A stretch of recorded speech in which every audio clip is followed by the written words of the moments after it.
ग्रामीण इलाकों में भी जीवन स्तर बढ़ा है। सभी ने एक स्वर में प्रदेश में किए गए विकास को रेखांकित करते हुए कहा कि प्रदेश में फिर से भाजपा की सरकार बनने जा रही है। इसमें कोई संशय नहीं है। इस पर से सभी ने पार्टी कार्यकर्ताओं समर्थकों को मेरा बूथ सबसे मजबूत का मंत्र देते हुए कहा कि आज से ही चुनावी युद्ध बूथ स्तर पर लड़ना है। इस दौरान पार्टी प्रत्याशियों ने सभी कार्यकर्ताओं आमजन से क्षेत्र के विकास के लिए भाजपा के चुनाव चिन्ह कमल के फूल पर ही वोट देने और इसके लिए अन्यों को भी प्रेरित करने का आह्वान किया है। इस दौरान मंच से एक साथ कुछ समर्थकों के साथ जिले की चारों विधानसभा सीटों से पार्टी प्रत्याशी कलेक्ट्रेट पहुंचे, जहां सभी ने पार्टी स्तर पर आज फिर से अलग अलग रिटर्निंग ऑफिसरों के समक्ष पहुंचकर अपने अपने नाम निर्देशन पत्र दाखिल किए। आपका आशीर्वाद दिया है कि जहां भी जाता हूं आशीर्वाद मिलता है, और आज इस मंच से उन साथियों को भी कहना चाहता हूं जो राजनीति के पायदान पे आए हुए हैं। महत्वाकांक्षा सबकी होती है, मेरी भी थी। 52 साल की उम्र में पहला टिकट मिला, पहला चुनाव हार गया। मां लौ लगी रही, लगातार मेहनत करता रहा और पार्टी और वफादारी के साथ, क्योंकि पार्टी, वफादारी, नेता और सब्र दुनिया में सबसे बड़ा शर्त होता है किसी भी इंसान की तरक्की के लिए। आज दूसरों के लिए जो करोगे कल तुम्हारे लिए होगा। आज तुम हमारे लिए मकबर बिछाओगे, हम तुम्हारे लिए मकबर बिछाएंगे। आज तुम गड्ढा हमारे लिए खोदोगे, कल तुम्हारे लिए भी गड्ढा खुदेगा। इसलिए मेरे साथियों, सब मिलकर आओ, परिवार के साथ मिलकर एकजुटता के साथ जिसको भी टिकट मिल गया उसके साथ कदम से कदम मिलाकर चलो और भारतीय जनता पार्टी की सरकार को मध्य प्रदेश में पुनः स्थापित करो, जिससे राम राज्य स्थापित हो सके, शिवराज सिंह जी का राज्य स्थापित हो सके, महाराज ज्योतिरादित्य सिंधिया जी का राज्य स्थापित हो सके, और प्रधानमंत्री जी का जो सपना है भारत को राम राज्य बनाना, उसके सपने को हम साकार कर सके। इन्हीं शब्दों के साथ आज आपका जो जोश, जुनून और जो सच्चा प्रेम और आशीर्वाद है उससे मैं गदगद हूं, और आज मैं गारंटी के साथ इस मंच पर बैठे नेताओं से कह सकता हूं कि भारतीय जनता पार्टी को गुना जिले में कोई हराने वाला नहीं है। चारों सीटें भारतीय जनता पार्टी के खाते में आएंगी, ये मुझे पूर्ण विश्वास है। आप सबने बड़ी बड़ी बातें कर रहे थे, मैं आज गुना की जनता से पूछना चाहता हूं एक सवाल। 10 साल के मुख्यमंत्री काल में दिग्विजय सिंह जी ने गुना की जनता को क्या दिया है, स्पष्ट रूप से आप बता दीजिएगा। एक काम भी गुना की जनता के लिए किया। और गुना की जनता तो छोड़ो, जिस जनता ने 40 साल तक उनके परिवार को कुर्सी पर रावण पर बिठा के रखा, उस रावण की भी दुर्दशा देख लो।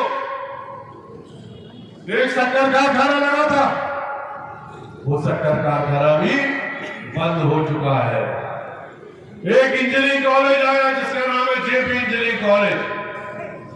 गरीब की जमीन देने के लिए आपके पास सरकारी नियम है, मगर जेपी इंजीनियरिंग कॉलेज की जमीन, सैकड़ों बीघा जमीन, 1 रुपए बीघा के हिसाब से जेपी इंजीनियरिंग कॉलेज को दी गई नवंबर में।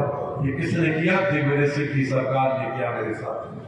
और आज भी रावण की जनता, न खरंजा है, न पानी है, न डीपिया है, न लाइन है।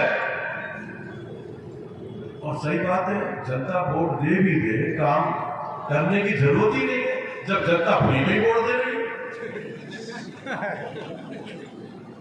जब नेताओं को यह महसूस हो जाता है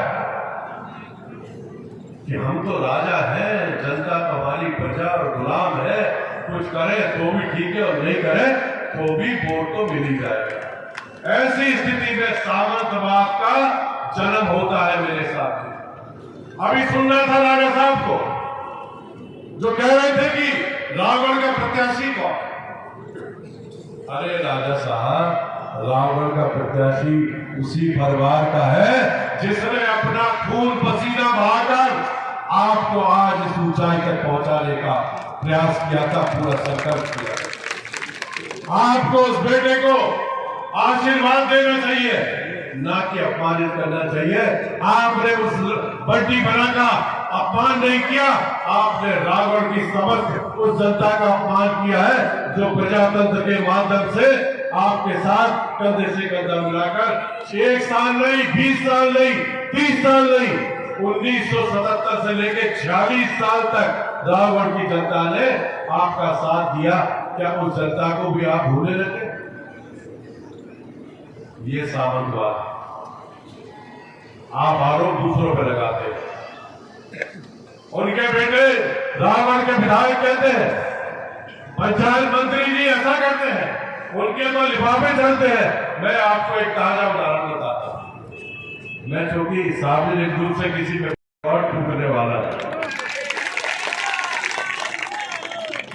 क्योंकि पिछले चुनाव में जब बमौली में आम सभा की थी, उस समय आचार संहिता नहीं लगी थी, और इसलिए जी भर के लोगों ने अपने संसाधनों का प्रयोग किया और मैं भी अस्पताल में भर्ती थी।